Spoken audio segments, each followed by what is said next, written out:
All right. Yeah. Not an ideal start to the season. I really got to mess with this setup still, but we're back again. Phillies got swept to open the season, which is less than ideal. And if you see me looking down, obviously the camera is up here, as I mentioned in my last episode. I have a little bit of a different setup. My camera is actually up here. My laptop's here, and like I said before, um, it used to be one and the same. My computer would I would sit the camera on top of the computer, and then that way, it'd be one and the same. But now that we're at a little bit more of a set, I decided to change it up. So if I'm looking down, it's because my notes are on my laptop right here, but you lovely people watching are right there. So pardon me. The reason this podcast is a little later than I would have liked is I had work today. Unfortunately, this is not my full time job. Maybe maybe one day, but not today. So yeah, I had work all day. So I got home as soon as I can. Oh my god, I am so sorry. I got home as soon as I can to record everything and go over the dreadful series in Texas that the Phillies just went through. And I'm not hitting the panic button at all. It's literally the first three games I saw. I think it was Jack Fritz on Twitter. Shout out him. Said if this series happens in June or July, nobody bats an eye. It's just a terrible series, just out the door, whatever. I think the reason everybody is really disappointed with this start is because of the expectations going in. You come off of a World Series, your expectations are high. You make all these great signings, you have all this hype around you, and then you get swept by a team who looks pretty good. I mean, honestly, I like a lot of what the Rangers are doing. I always love teams that are committed to the product that they have and commit money back to their team and to be very excited about the team that they put forward. So I got to give credit to the Rangers there. They looked pretty well kept. Bruce Bochy, I thought, managed very well against this Phillies team. So I got to give credit where it's due. The Rangers kind of look like a juggernaut, and I'm sure that in in a few months from now, when I'm looking back at these podcasts, it's sure it won't blow up in my face. So let's just go through all the games. It's so great to be back here again and going through all these series. I miss this so much. Like, I love recording and I love doing this stuff. And it sucked during the off season that it was like once a month or once every few weeks because there's only so much we can talk about. But now we're back in full swing, and I couldn't be happier about it. Before we kind of get into it, and I know I just said we were going to get into it. It's going to kind of be similar to how it was last week. There's going to be some weeks that I am unable to record, and I will record one big episode covering both the series. I can think in June I will be away for about 6 days. I'm going on a cruise with my girlfriend, so that there's an example there that I forget who they're playing that week anyway. But we'll cross that bridge when we get to that. My point is, well, once I get back from the cruise, I will record an episode covering all of that as best as I can, because obviously I'm not going to be able to watch the games because I will be in the middle of the sea, so there's not a lot of internet out there, believe it or not. So into the unfortunate series the Phillies just had with the Texas Rangers. They got swept 3 games to none. And game one was fun for at least the first 3 innings. Alec Bohm had a huge day. Marsh also hit the ball extremely well. Trey Turner's a Philly. Not his jersey I'm wearing right now. I'm wearing Real Muto right now. And I love the cream jerseys, just by the way. I think I look hot in them. Just that's neither here nor there. We're getting off track a little bit, but Bohm, Turner, Marsh all had great games in the beginning. It was kind of extra base hit galore. They lit up Jacob DeGrom for 5 runs, and I'm thinking, oh my god, like, is this like what the Phillies do now? Like, are they just a wagon? And then Aaron Nola hit a wall and blew the 5-0 lead. Bamboo Brad for the Rangers had a home run.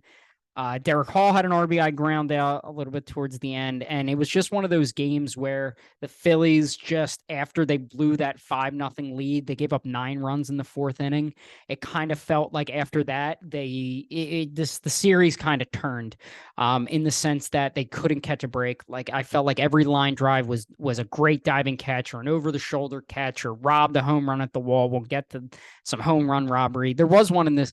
Jake Cave hit a ball, would have made it like a 2-run game. And of course, the center fielder, his name is escaping me. I think it was Garcia. Just whoop, or it might have been Thompson. I'm not sure who the center fielder was, but robbed Jake Cave of a home run. It was just one of those series in general, but this game, actually last night's game felt a little more like that, but not the Phillies game. All the pitching was bad. Everybody they brought in, you saw Brogdon bad, Soto looked bad, Nola was bad, and just those guys. Matt Strahm looked pretty good, and I thought to myself, like, why is Matt Strahm pitching in this game? Because they want to get him work because he's starting tomorrow for the Phils. So Matt Strahm looked pretty good, but other than that, it was very disheartening kind of game. Nola hit a wall. And that's the thing with Aaron Nola. Again, I'm not over exaggerating with anything. It is the first 3 games of 162. So I'm not overreacting. I'm not, going to sit here and put on an act because it's funny. I'm not worried. Like, I'm genuinely not worried about this team. They're just going to get better. Like, you're going to be fine. There's no sense in overreacting. And I know when I started this podcast, it started in August of 22. It was kind of more like impact, panic. Like, if this doesn't go right, then this, then that, but blah, blah, blah, blah, blah. Where now I can kind of be like, we're fine. There's 162 of these games. Like, we're gonna have bad series, and like I mentioned before, like Jack Fritz said on Twitter, if this series happens in July or June, nobody's batting an eye. So, Phillies lost the game 1, 11-7, and then we move on to game 2, which I have deemed the CB Buckner game. There is not a lot of, everybody, the argument now is robo-umps versus not robo-umps, and I'm a proponent of, like, I'm on the fence because I love the human element of the game. But when an umpire is bad, they're bad. And honestly, this might have been one of the worst umpired games I've ever seen in my entire life watching baseball. And it felt like, and obviously the Phillies lost 16-3 in this game. And obviously you can't win a game when you hang 16, when your pitching gives up 16 runs, but you also got to look at it in the sense that, they're in the 4th. I look at the 4th inning. Brandon Marsh is up, 2nd and 3rd, 2 outs. It's a 3-2 pitch, way inside. CB Buckner calls it strike 3. Marsh was in his face, and I think he was saying, look, that's not a strike.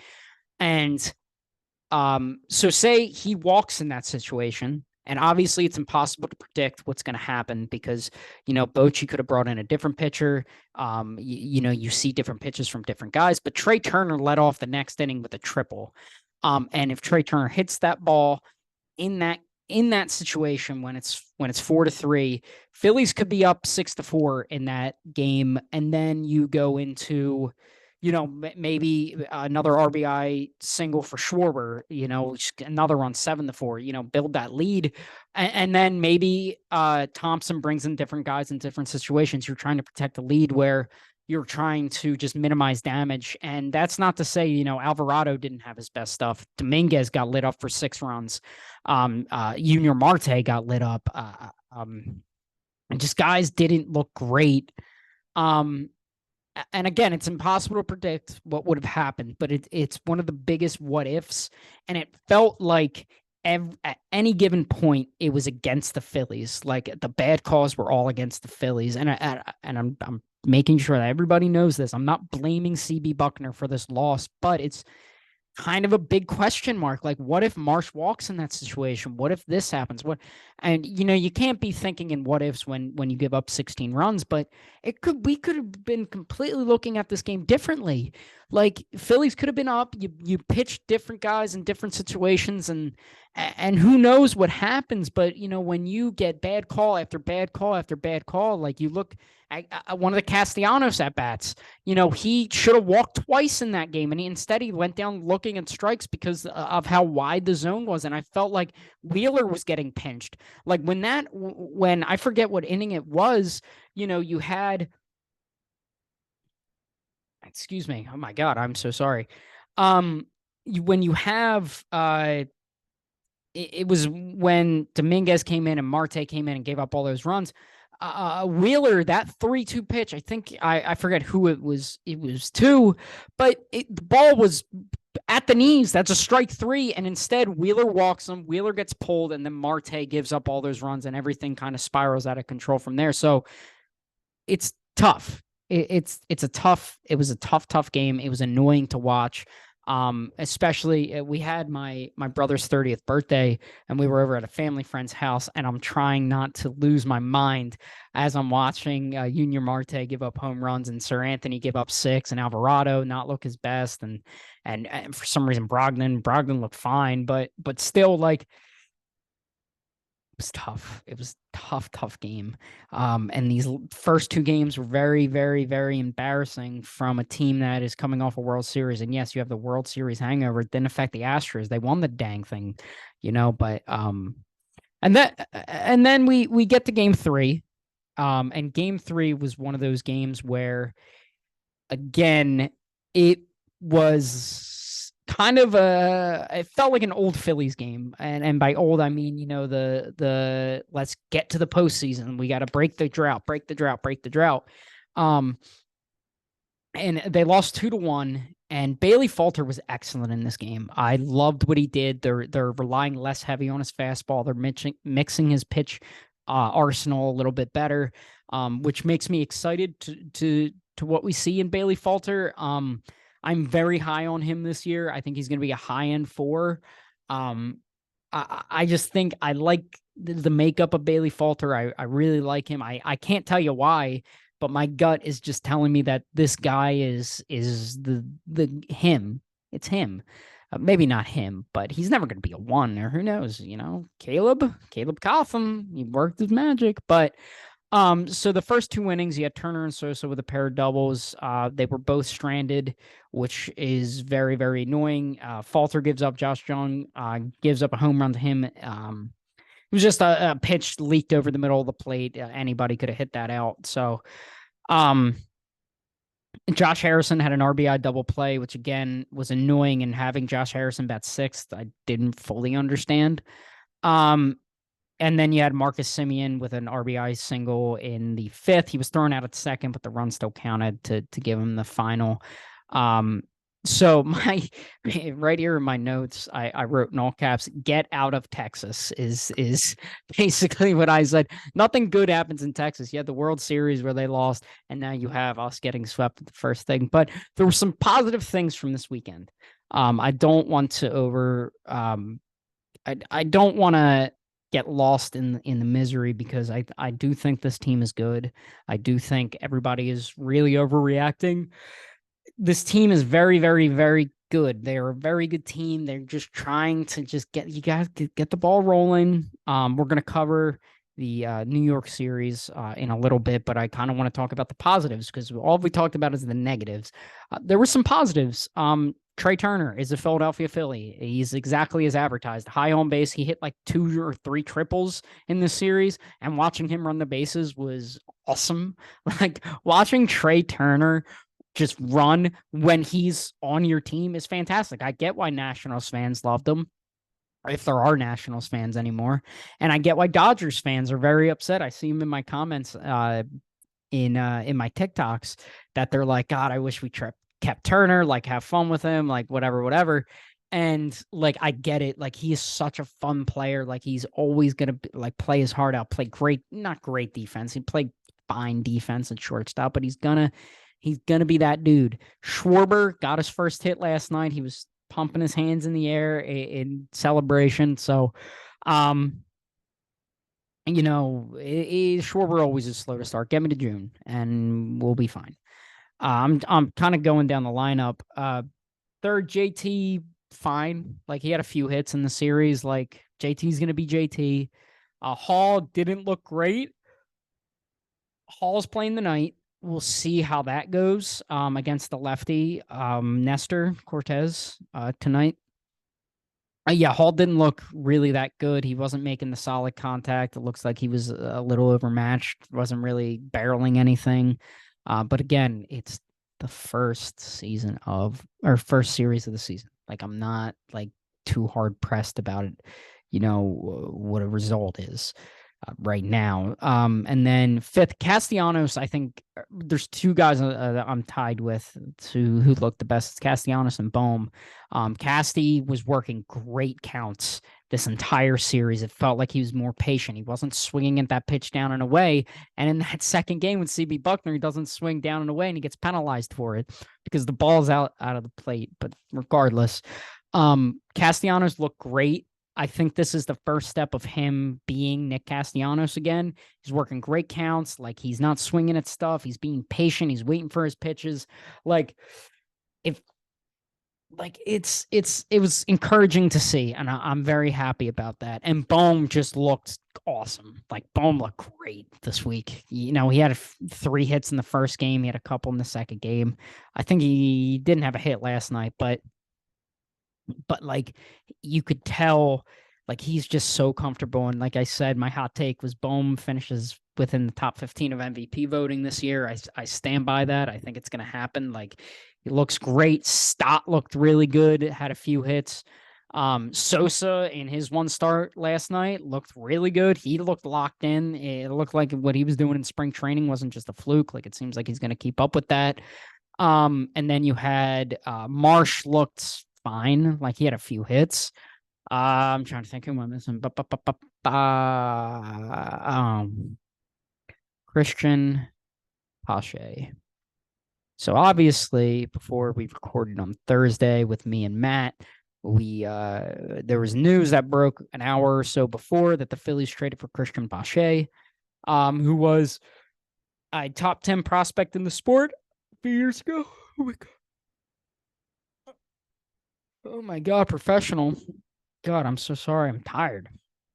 Long day. But they traded for him, and so here's how Christian Pache's at bats went with in his making his Phillies debut.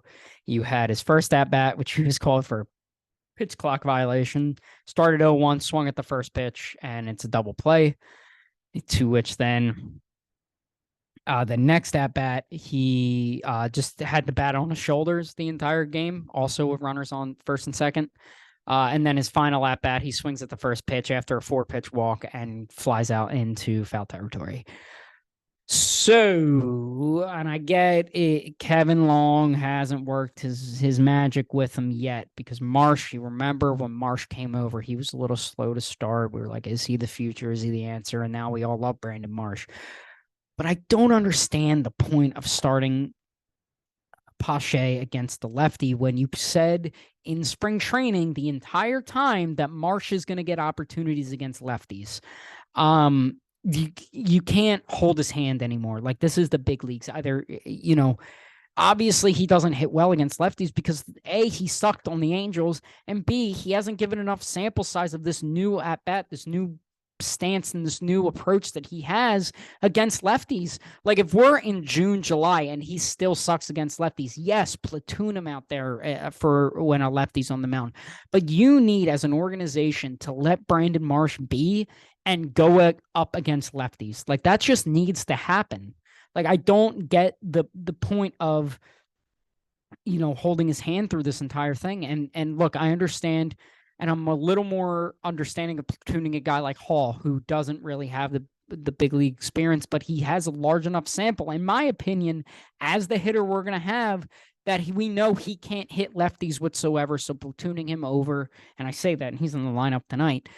And then to have him, first base Bohm at first when there's a lefty, and whatever, kind of like what we talked about in the last episode. Christian Pache right now cannot be taking at bats. I'd rather have Aaron Nola taking at bats because it's practically the same thing. You're practically getting the same amount of offense. You know, like, what are we doing here? Why is Christian Pache starting the third game of the year? Like, come on. Yes, he should be in for defense. That's it right now. Until Kevin Long kind of works an extensive period of time with him, Christian Pache could not be in the starting lineup. Just can't happen right now. Like, what are we doing? Is Girardi back managing this team? Like, come on. I get the platooning stuff and I understand it, but right now you need to trust your guy, Marsh, to hit against lefties. And he's in the lineup tonight against a lefty. Marsh is. So what do we make it make sense? Philly Rob. Make it make sense. I still love you. Very frustrating series, but it's over. We just look in the rearview mirror. It's done. It's over. We don't have to worry about it. If I'm awkwardly like trying to get down here because I'm looking at my notes. Ooh. Gotta bring that up. So Phillies are on to the Bronx. The Bronx Bombers, Aaron Boone's Bronx Bombers. We have the pitching matchups for this series. We have Taijuan Walker. Tonight, we have Taijuan Walker making his Phillies debut, going up against Nestor Cortez. Tomorrow, we have Matt Strahm going against Domingo Germán. And then I'm very excited for this game. However, I'm not going to be able to see it because I'll be working. What time is that game on at? Give me a second. Just give me a second. Professional over here. The game's on at 1. I can't watch it. I think it might be. It is. So I won't be able to watch on Wednesday. It's fine. It's fine. I'm not worried about it at all. But I'm very excited for Aaron Nola versus Garrett Cole. My prediction. So here's the thing about the Yankees. Like, they're good. But we're facing them at a right time right now where they're kind of a shell of themselves, trying to, and I guess you could say the same thing if you're a Yankees fan talking about the Phillies. But I like Taijuan Walker. I like what he showed in WBC. His velo was down a little bit in his last start. Need his velo to be up. Can't lose another arm because then we're throwing what? Chris Sanchez out.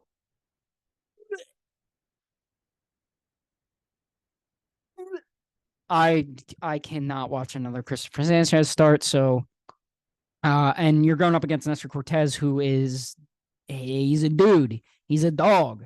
I like Nestor Cortez a lot, and I hate the Yankees, but credit where it's due. I like Nestor Cortez. I think he's a solid dude. I think he's a very, very good pitcher. He messes with people's timing. So expect to see a lot of that in this game tonight. Then tomorrow we have Matt Strahm going against Domingo Germán. Interesting. Matt Strahm starting. I liked what I saw. He's probably going to give you 4 innings, maybe 5 if he's efficient. But navigating that Yankees lineup is not easy, especially it's very right-handed dominant. Matt Strahm obviously is a lefty, so we're going to have to be very careful about that. And Domingo Germán, we'll see what you get out of him. Is he fully healthy? We don't know. So we'll see. And then the big bad matchup of the series, Aaron Nola against Kermit the Frog, Garrett Cole. I love pitchers duels. Like they like my favorite game to watch. One of my favorite pitching matchups of all time, and one of my favorite games that I've ever watched as a baseball fan was in 2018 when Aaron Nola was in the height of the Cy Young race. It was late in September, and you had Aaron Nola versus Max Scherzer. And I think Nola finished 3rd that year. Scherzer finished 2nd. And it was just awesome. I think the Phillies won like 1-0 or something, but it was just the first pitcher to make a mistake is going to be the one that loses. And maybe it'll be that game. I don't know. It was very discouraging to see that from Nola. And Cole looked great in his first start. So I hope it's going to be a shootout, or not a shootout, like a, pitch for pitch kind of thing. First pitcher to make a mistake is gonna lose the series. But I think it's going to be a very competitive series. I think, I hope the Phillies take 2 out of 3. For a fact they're going to take tonight's game tomorrow and then lose the Nola start just because, yeah. But I think if you do if you take 2 out of 3, you go home, you play a couple bad teams, you kind of get rolling again. And especially going to be in front of Philly and in that Citizens Bank Park crowd, like it's a recipe for success. We saw it in the postseason, so hopefully that carries over. My bold take for this series: Kyle Schwarber hits 2 home runs in this series. That short porch and right, little flick of the wrists, and then it's gone. So that's going to do it for me. I'm going to be back on Wednesday to recap the Yankees series. Hopefully, it'll be a positive one. And thank God we never have to play the Rangers for the rest of the season. If they make it to the playoffs, God bless them. But that's going to do it for me. Please like, subscribe, follow, whatever. Do all that stuff. Everything's down in the description. And thank you so much for watching, and we will see you on Wednesday.